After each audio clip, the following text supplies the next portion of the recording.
While the world remains focused on Ukraine, a major geopolitical event is unfolding in Vienna. The renegotiated Iranian nuclear deal is reportedly close to signing, and Israeli leaders are concerned this version is worse than the original.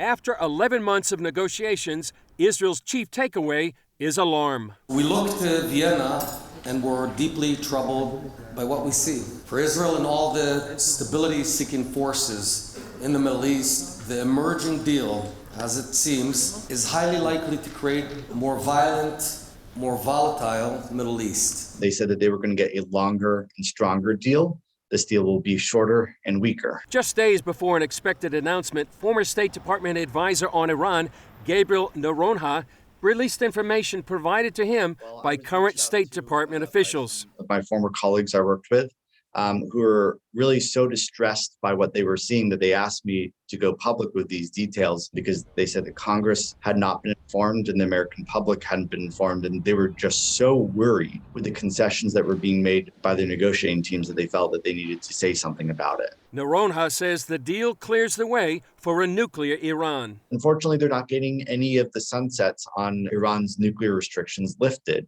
or extended. And so in only 9 years, Iran will have a clear path to a nuclear weapon. The American people need to know that this deal is illegal. It is dangerous to American national security. It's dangerous to the regional and global security in both the short term and in the long term. Russia, a key player in these negotiations, wants written guarantees from the U.S. that sanctions from its war on Ukraine will not stop its trade with Iran.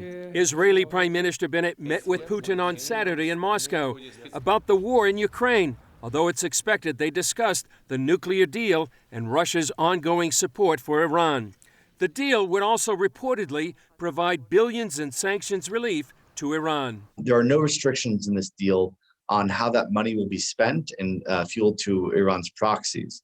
So we can expect that a lot is going to go to Hezbollah, Hamas, the Houthis. And so we're going to really see over the next few years, it might take a few months to get going, we're going to see a rapid proliferation of terrorist activity. We're going to see more destabilizing activity, and we're going to see Iran's influence and power grow in the region.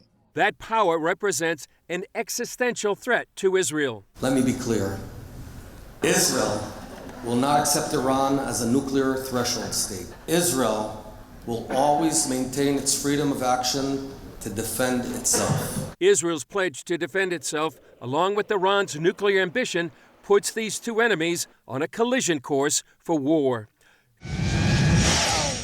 Former Israeli ambassador to the United Nations, Ambassador Danny Danon, is starting an information campaign to let people know just what the pending Iranian nuclear deal is all about.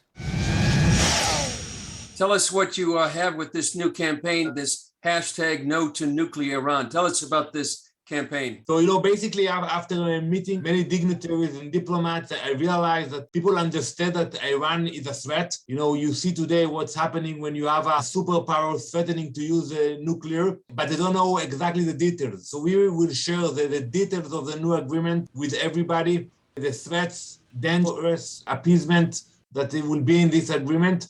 And we hope to create pressure on legislators, on leaders. So, it's not only the US, but you have other countries in Europe that are actually racing into this agreement. So we hope that the public awareness will help us to stop it from happening. Tell us about your concerns about the nuclear agreement as you understand it. What are those details that are so concerning? So first, if we go back to 2015, it was a bad agreement because back then you could not inspect the sites, you could not stop ballistic missile tests, and you allow them to spend billions on terrorism. All of those flaws will stay in the new agreement. But in addition to that, you are actually lifting sanctions. And moreover, when you look at the time frame, in 3 years, there will be no limitation. So why to sign this agreement now? Basically, I call it to feel good, because it will allow the leaders of the West to feel good. They dealt with the threat of Iran, but actually they are not dealing with the threat. They are actually allowing Iran to run